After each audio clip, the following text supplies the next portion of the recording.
Hey, beautiful souls. Welcome to Signals and Standards with Suzie, the show where we decode mixed messages, raise the bar, and serve up real talk with a side of empowerment. I'm your host, Suzie, your go-to for truth bombs, clarity, and the kind of tough love that gets you unstuck and back in the driver's seat of your life. Together, let's turn those signals into action.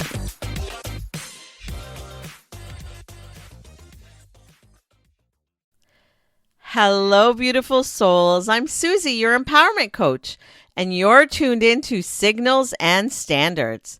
In this space, we learn to honor our boundaries, trust our intuition, and step into the fullest version of ourselves. I'm so glad you're here.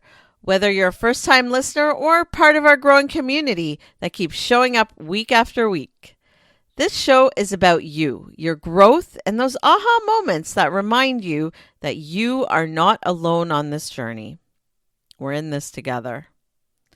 Today's episode is a powerful one, focusing on the power of saying no and how to reclaim your time and energy.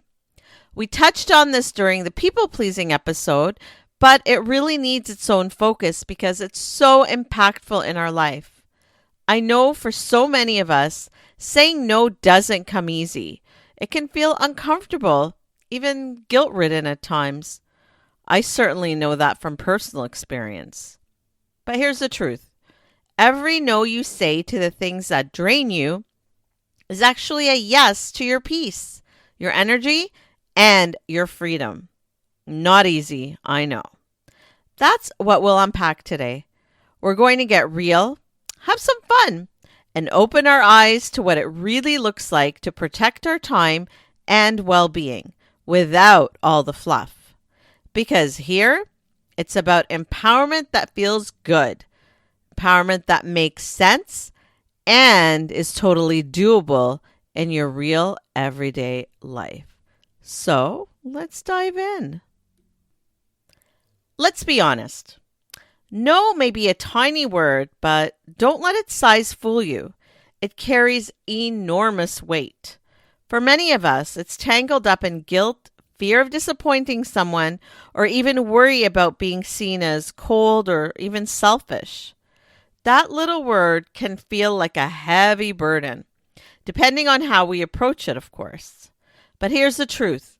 Saying no isn't rejecting someone else. In fact, it's reclaiming yourself. It's a boundary, a statement, and a surprisingly powerful act of self-respect and self-care. I've spoken a lot about how your time, your energy, and your heart are not free giveaways. You don't have to show up everywhere all the time for everyone.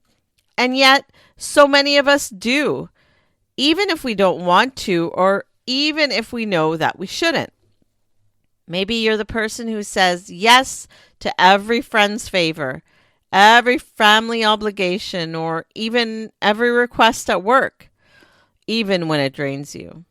Maybe you say yes in relationships, agreeing to plans or conversations that you don't really want because you're afraid to rock the boat. Maybe you say yes to someone because you don't want to lose the connection or feel that you can't say no. Over time, those yeses can quietly accumulate into stress, frustration, anxiety, and even resentment. Saying no is about drawing a line that protects your energy. It's saying yes to your peace, to you, and to your priorities. And that's not rejection. It's empowerment. When you honor your limits, you model self-respect for yourself and for others as well. You set the tone for how people are allowed to treat you. You say, I matter, my energy matters, and I choose where my energy goes. And here's the science backing it up. According to psychologists, learning to say no effectively protects your energy, reduces stress, and strengthens your ability to set healthy boundaries. It's not just a social skill. It's a form of self-care that has measurable mental health benefits. I remind you that no can be and is a complete sentence. You don't need to explain yourself extensively or justify your decision. A polite, honest refusal is enough. That simple permission can feel revolutionary, especially if you've spent a lifetime people pleasing. Let's put this into a metaphor. Think of your energy like a water pitcher. Every time you say yes to something you don't have space for, you pour out a bit of yourself. Eventually, that pitcher runs dry. You're left depleted, stressed, and disconnected from your own needs. Saying no is like stopping the pour and refilling your pitcher, allowing yourself to be fully present and fully capable when it matters most. Here's a real-life example to make it more tangible. Imagine your week is already packed. You've been working overtime, managing family obligations, and juggling social commitments. Then someone asks you to take on just one more thing. Your automatic response might be yes. After all, it's polite, right? It's expected. Maybe you don't want to disappoint them. But this time you pause. You take a breath and say, "Thank you for thinking of me, but I can't take that on right now. I need to honor my limits today." That short, simple statement protects your time, preserves your energy, and reinforces your personal boundaries. It's not cold or unkind. It's clarity. It's respect. And yes, it is so liberating. Now, I won't sugarcoat it. Saying no can feel really uncomfortable. I get that, especially in the beginning. You might worry about conflict, about disappointing people, or about being perceived as maybe difficult. And the guilt is gut-wrenching at times. That discomfort is normal, though. It's a sign that you're stretching your self-respect muscles, kind of like when you start exercising again after a long break. Each time you practice saying no, you strengthen those boundaries and the discomfort diminishes. You'll start to notice a subtle shift. Instead of resentment and guilt building up, there's relief. Instead of stress piling on, there's freedom. And that freedom, it's addictive in the best possible way. Here's another perspective. Consider how saying no affects your relationships. Boundaries actually improve connections. They don't weaken them. When people know what you can and cannot do, they can meet you where you truly are, rather than expecting more than you can realistically give. In other words, clear boundaries make interactions more authentic, less stressful, and ultimately more rewarding. Those are the people you want in your corner because they care about you.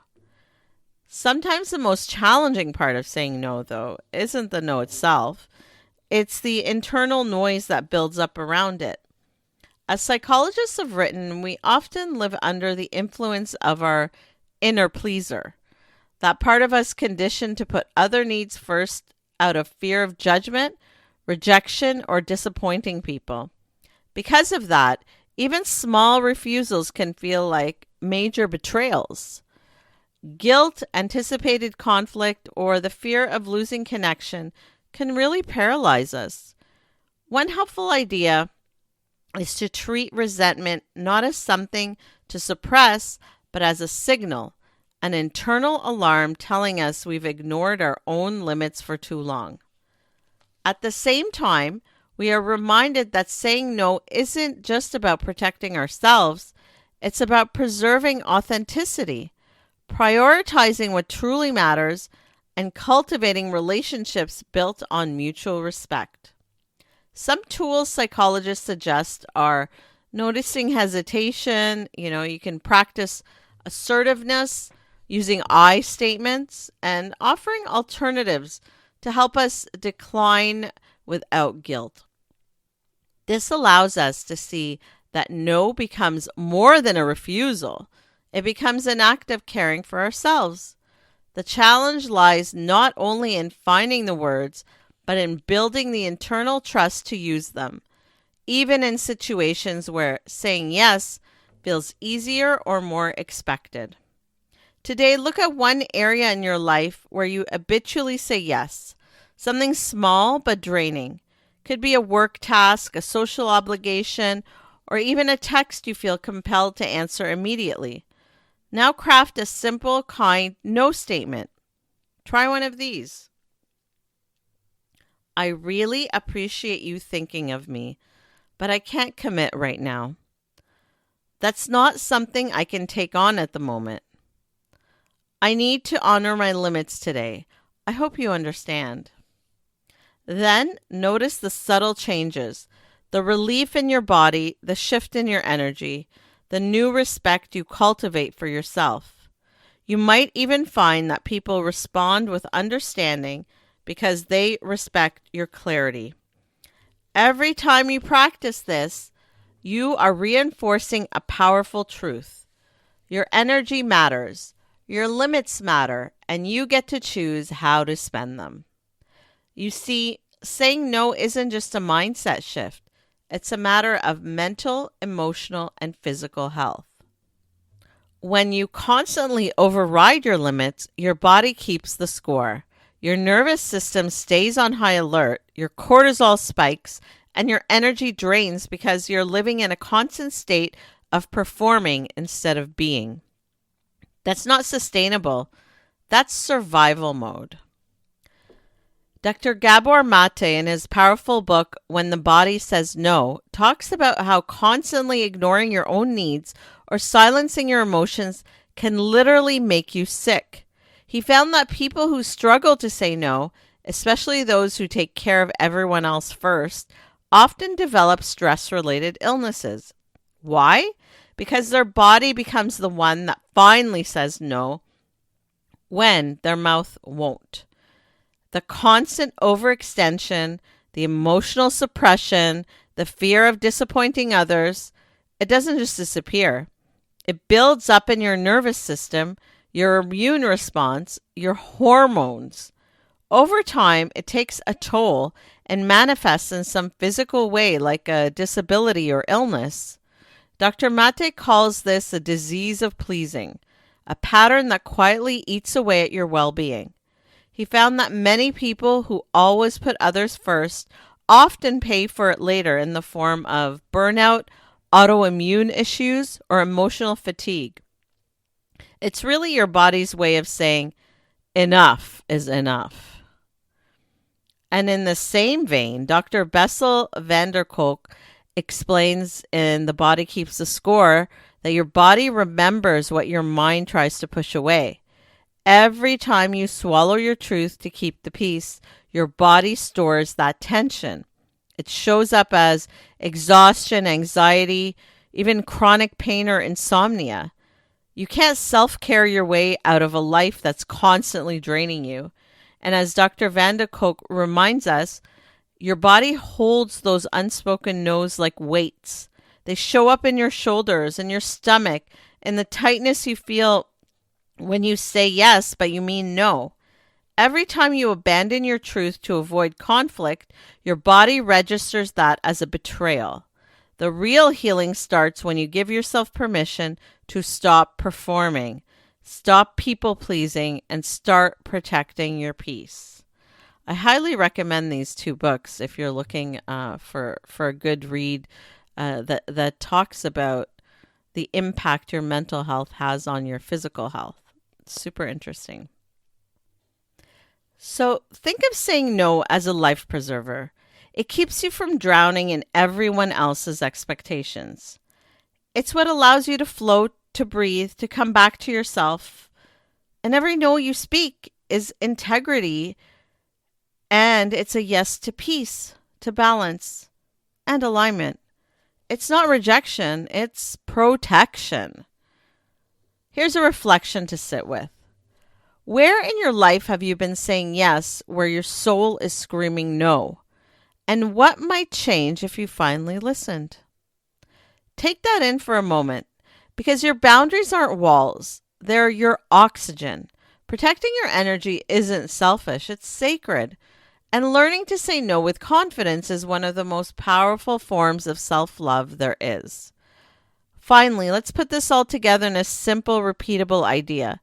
Saying no is not selfish. It is self-care, self-respect, and empowerment in action. It protects your well-being, strengthens your relationships, and builds your confidence, one small, brave syllable at a time. Say it with me. No. Boundaries are really beautiful in theory, of course. These invisible lines that protect your energy, your peace, even your priorities. But when we bring them into real life, they can feel anything but neat and tidy. Saying no isn't just a word. It can stir guilt, anxiety, even the fear of letting someone down, as we said. At times, it feels like walking a tightrope, right? Between kindness and self-preservation. And yet, we've been exploring every no you give is not rejection. It's a reclamation. It's a quiet but powerful reminder that your time, your energy, and of course your limits are not only valid, they're vital. Think of it this way. Each no you offer today is a gift you're giving to your future self. It's the space you create for rest, for presence, for showing up fully when it truly matters. And while it may feel uncomfortable at first, the long-term impact is freedom, clarity, and self-respect. That's worth sitting with for a moment. Welcome back, friends. I asked you to send in your questions, and I'm so grateful for the honesty and vulnerability that you've shared. Today, we're diving into real-life challenges and reclaiming your time, your energy, and your peace, and doing it in a way that feels practical, human, and empowering. These are the conversations that remind us we're not alone in our struggle to set boundaries and say no with confidence.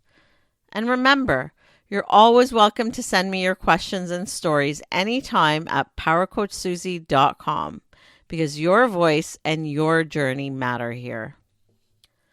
Okay, let's get to our first question. I feel guilty saying no to my partner when I'm exhausted, but then I'm resentful later. How do I do better? I hear you. That guilt resentment cycle, it's one of the most exhausting loops we can get stuck in. And here's the kicker. It's usually born out of love and good intentions. We say yes because we don't want to disappoint, we want to be supportive, and we want to be the good partner. But what ends up happening is that instead of showing up with love, we show up running on fumes, giving the scraps of ourselves. Over time, those scraps turn into frustration, irritation, and distance. That's certainly not intimacy. It's depletion, self-depletion. Think of your energy like a bank account. Every yes is a withdrawal. Every rest or recharge is a deposit. If you keep withdrawing without putting anything back in, you will go into overdraft. And overdrafts always come with penalties. In life, that penalty shows up as resentment, disconnection, and even burnout. And here's the aha moment. Your resentment is not really about your partner. It's about betraying yourself. The guilt of saying no is short term, but the resentment of abandoning your needs is long term and much more damaging. So how do we break the cycle? By reframing what no really means. Most people think no is a rejection, but in reality, no is a redirection. It's saying, not now, because I want to give you something better later. That's not selfish. That's actually one of the most loving, intentional things you can do. A powerful way to handle this with your partner is with both care and clarity. I love you and I want to enjoy this with you.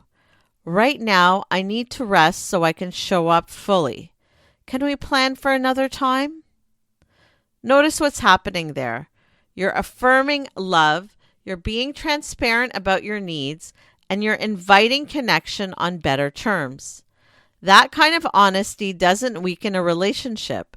It strengthens trust because you're showing your partner the real you. Here's another layer. Schedule self check-ins like you would meetings and appointments. Set an alarm or build a ritual at the end of the day to ask yourself, am I giving from fullness or from emptiness? If the answer is emptiness, that's your sign to pause, because every yes from emptiness is a seed of future resentment. And resentment is like rust. It corrodes the connection slowly, silently, until one day it feels like love is gone. But really, what's gone is the habit of honoring yourself. Let me give you a practical example. Imagine your partner asks for a late night movie after you've worked a 12-hour day. If you say yes out of guilt, you're half asleep, grumpy, maybe even annoyed. Instead of quality time, you're both left with tension. But if you say no, and instead plan that movie for Friday night when you're rested and energized, that connection feels joyful, intimate, and alive even. Which option truly feeds the relationship? The no tonight or the yes later? See how powerful that shift is. And this doesn't only apply to romantic partners. If you're a parent, think about it this way. A parent who constantly sacrifices rest, joy, and self-care doesn't show up with more love. They show up with more irritability. And kids feel that. Partners feel that. Friends feel that. Saying no isn't a wall. It's a filter. It keeps out the depletion and keeps in the best version of you. One last thought. Guilt is often just a sign that you're breaking an old pattern. If you've been conditioned to believe that love equals self-sacrifice, then of course saying no feels uncomfortable. But discomfort isn't danger. It's growth. Every time you honor your needs, you're rewriting the story. You're teaching both yourself and your partner that real intimacy comes from presence, not performance. And that's the kind of love that actually lasts. Let's get to our next question. At work, I feel like I'm always saying yes to extra projects because I don't want to let my team down, but I'm stressed out all the time. How do I say no professionally without damaging my reputation? Ah, yes, the classic workplace yes trap. Many of us fall into it, especially when we care deeply about our work, our colleagues, or the impression that we make. But here is a truth that can be a real eye-opener. Saying yes all the time doesn't make you a hero. It can make you actually less effective and less productive. Overcommitting may feel like a dedication in the moment, but when you're stretched too thin, quality suffers, stress rises, and burnout becomes inevitable. Ironically, the very effort to be indispensable can make you less reliable, less present, and ultimately less respected. So how do you break free without rocking the professional boat? First, reframe your no. Saying no isn't rejection. It's a strategic, thoughtful decision that communicates professionalism and responsibility. Instead of a flat refusal, anchor your response in capacity and priorities. So say something like this. I'd love to take that on, but right now I'm at full capacity with these projects. Could we review priorities or delegate some tasks? This does three critical things. It shows you value your commitments, it respects your team's goals, and it models integrity. People often respect clear, honest communication more than silent overcommitment. Another game-changing approach is visibility and awareness. Keep running a list of your weekly projects, deadlines, and time-sensitive responsibilities, physical or digital. When new requests arrive, evaluate them against your existing workload. Ask yourself, can I genuinely deliver this without compromising quality or my well-being? Using this method transforms your no from guilt-driven avoidance into a data-driven professional decision. It's no longer personal, it's practical. Here's a real-world scenario. Imagine you're asked to cover a last-minute report while juggling 3 other major deadlines. A reactive yes might leave you exhausted, stressed, and delivering below your usual standard. Instead, you could say, I want to ensure all my current projects are completed at high standard. I'm unable to take this report on, but I can help outline it for someone else who has the capacity. See how that works? You maintain professionalism, provide constructive support, and protect your mental bandwidth all at once. That's a masterclass in thoughtful no. And here's the deeper insight. This isn't just about time management. It's about psychological sustainability. Studies show that chronic overcommitment leads to cognitive overload, decision fatigue, and it can even lower your creativity. By respecting your limits, you actually enhance your problem-solving ability, your focus, and leadership presence. Saying no strategically is not weakness. It's a secret power move. Finally, let's get real about culture. Many workplaces celebrate the overachiever who always says yes. But the quiet leaders, the ones who manage their energy, set boundaries, and deliver consistently high-quality work, they're the ones who earn lasting respect. Over time, your thoughtful no's set a precedent that encourages a healthier, more productive team culture where boundaries are honored and excellence is sustainable. So next time the "can you take this on" comes up, pause. Assess your energy, your capacity, and your priorities. Respond with clarity, care, and confidence. That single moment of intentional refusal could save your week, preserve your performance, and even earn you more respect than another automatic yes ever would. That brings us to our third and final question. I want to say no to friends and family who keep asking for favors, but I feel like I'll hurt them or seem unkind. How do I navigate that? Boundaries with loved ones are uniquely challenging because emotions are involved. You're not just managing logistics, you're navigating love, loyalty, and even social expectations. It's normal to worry about being perceived as selfish, unkind, or even distant. But here's the profound truth. Saying no doesn't harm relationships. Unclear or inconsistent boundaries do. Your no is not a rejection. It's a guidepost that helps people understand and respect your limits. Without clarity, they may unintentionally push you past your capacity, which actually leads to resentment, exhaustion, and ultimately tension in relationships. One highly effective method is the sandwich approach. Acknowledge, assert, and affirm. For example, I really appreciate you asking me for help, and I wish I could, but I'm not able to right now. I hope you understand, and I'm still here for you in other ways. Notice what's happening here. You communicate care, honesty, and respect for both yourself and other person. It's deliberate and thoughtful, not impulsive or dismissive. It conveys, I see you, I value our relationship, and I am choosing how to engage responsibly. That combination of compassion and clarity is what transforms a boundary from potentially awkward to truly empowering. Another practical strategy is to offer partial help or alternatives if you genuinely want to support someone. For instance, if a friend asks you to help them move all day, you might respond, I can't commit to the full day, but I can help you pack boxes for an hour this weekend.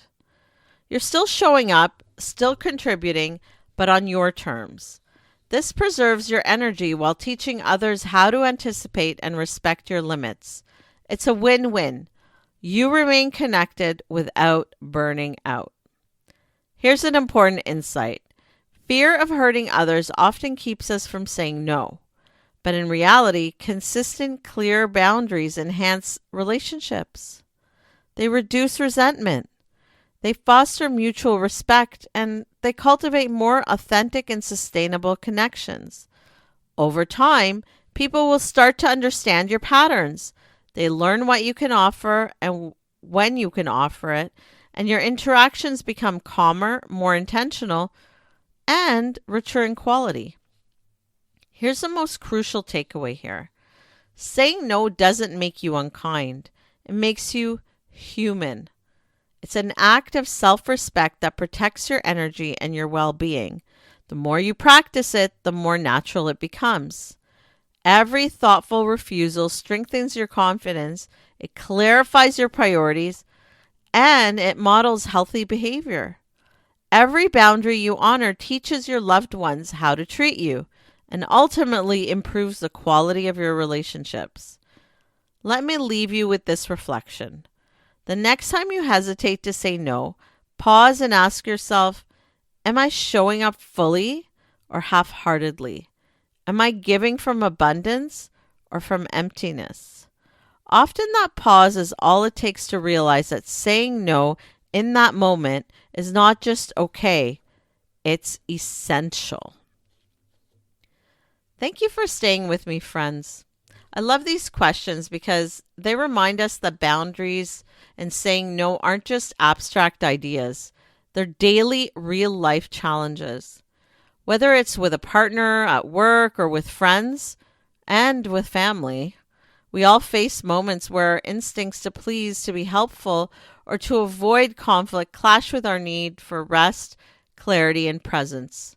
And here's the truth. Even when we intellectually understand boundaries, putting them into practice can feel messy, can really feel uncomfortable and kind of scary too. As we saw in today's questions, saying no in relationships can prevent resentment and protect intimacy. In the workplace, it can preserve quality, focus, and even professionalism. And with loved ones, it can foster respect while still showing care. Each situation may feel different, but the underlying principle is the same. Honoring your limits allows you to show up fully, authentically, and sustainably. It's not about shutting people out. It's about creating space to engage in ways that are meaningful for both you and those around you. That's why the next segment is so important, my coaching moment. Here we move beyond theory and listener questions. I'll share practical, human, and actionable strategies you can implement immediately to reclaim your energy, protect your time, and show up authentically in every relationship. Welcome back, friends. I hope you enjoyed the music break and had a moment to reflect on your energy, your boundaries, and the true power of saying no. Now it's time for my coaching moment. This is where I'm here to guide you, give you practical tools, and help you step fully into your power. We're going to get hands-on, honest, and empowering so you can start reclaiming your time, your energy, and your presence in every area of your life. There's a moment a few months ago that really drove this home for me. A friend invited me to a last-minute weekend brunch with a group that I love, but I had already planned a quiet morning with my kids to recharge after a whirlwind week. My gut reaction? The automatic yes. I didn't want to disappoint anyone. But then I paused and asked myself, am I saying yes because I have the energy or because I feel obligated? That pause was everything. I realized that showing up drained would do no one any favors. Not my kids, not my friends, and certainly not myself. So I said, thank you so much for inviting me.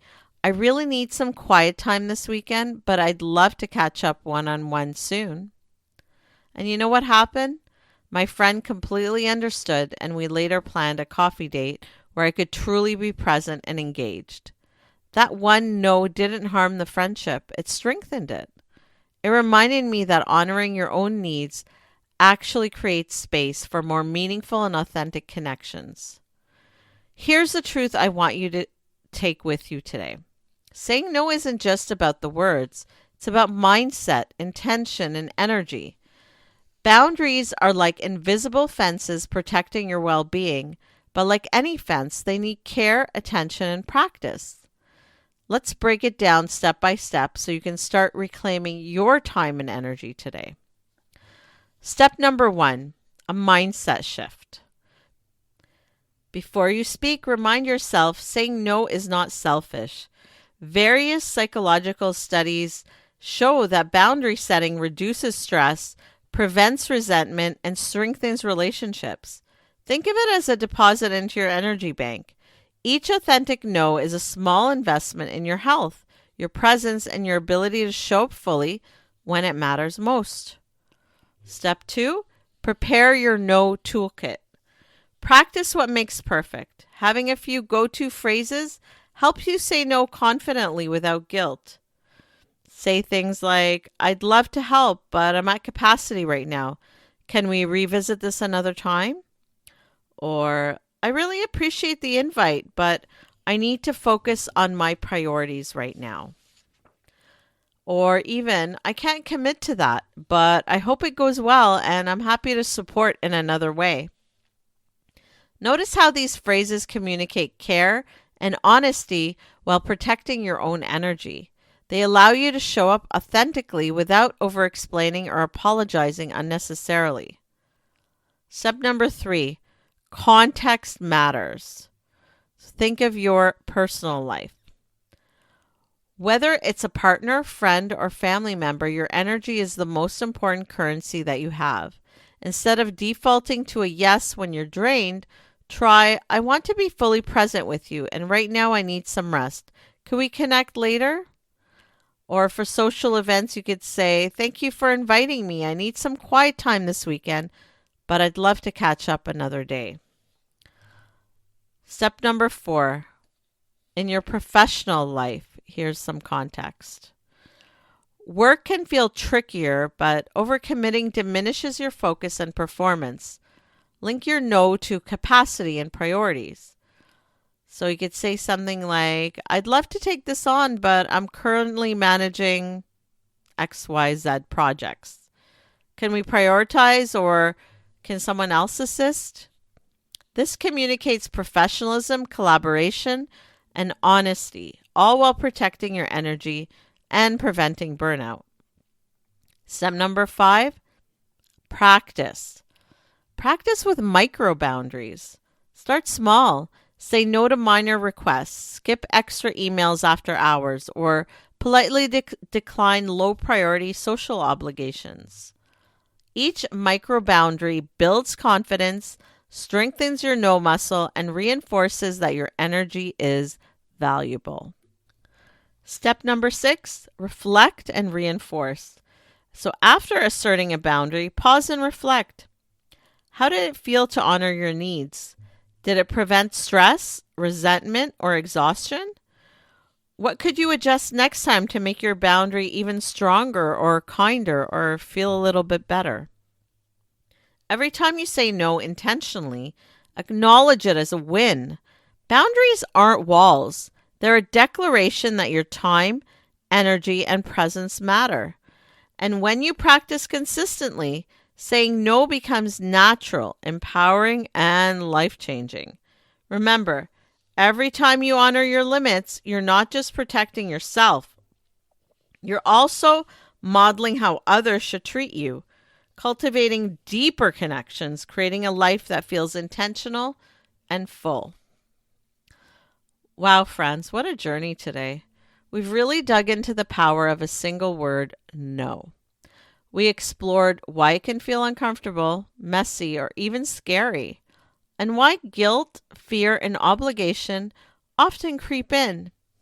We talked about real-life scenarios at home, at work, and in social settings, where saying no can feel like a tightrope. We unpacked research-backed insights showing that boundaries reduce stress, prevent resentment, and actually strengthen relationships. We also shared practical strategies and personal stories From setting your mindset before speaking to building your no toolkit to practicing micro boundaries and even reflecting on the outcomes. By now, I hope you can see that every no you give isn't a rejection. It's a reclaiming of your energy, your presence, and your peace. Boundaries aren't rules for others. They're acts of self-respect. They bring clarity to your relationships, freedom to your schedule, and confidence to your choices. And the more you practice, the more natural it becomes. Each thoughtful no is proof that your time, energy, and well-being matter. And that, in turn, lays the foundation for richer, more authentic, and meaningful connections in your life. Saying no isn't the end of connection. It's the beginning of self-respect. It's how you tell the world, my energy matters. I matter. Because at the end of the day, protecting your time, your peace, and your emotional space isn't selfish. It's how you stay whole. It's how you stay well. Your no is your boundary, your balance, and your birthright. So next time you feel that tug to overextend yourself, remember, every healthy no is really a yes to a more aligned, grounded, and healthy you. Together, let's lock in this powerful reminder that we spoke about today, so it makes a real long impact after this episode ends. Here's the takeaway affirmation I want you to carry with you. Repeat after me. I honor my time. I honor my energy. I honor myself. Say it with me. I honor my time. I honor my energy. I honor myself. Again. I honor my time. I honor my energy. I honor myself. And one last time so you can write it down. I honor my time. I honor my energy. I honor myself. Let that affirmation remind you that boundaries aren't a punishment or a limitation. They're a declaration of self-respect and empowerment. Every time you choose to protect your energy, you're permitting yourself to show up fully in the areas of life that truly matter. Thank you for being here and stepping into your power with me today. I can't wait to see you next week for another empowering conversation. You can catch the replay of all my Signals and Standards shows on the podcast on all your favorite platforms.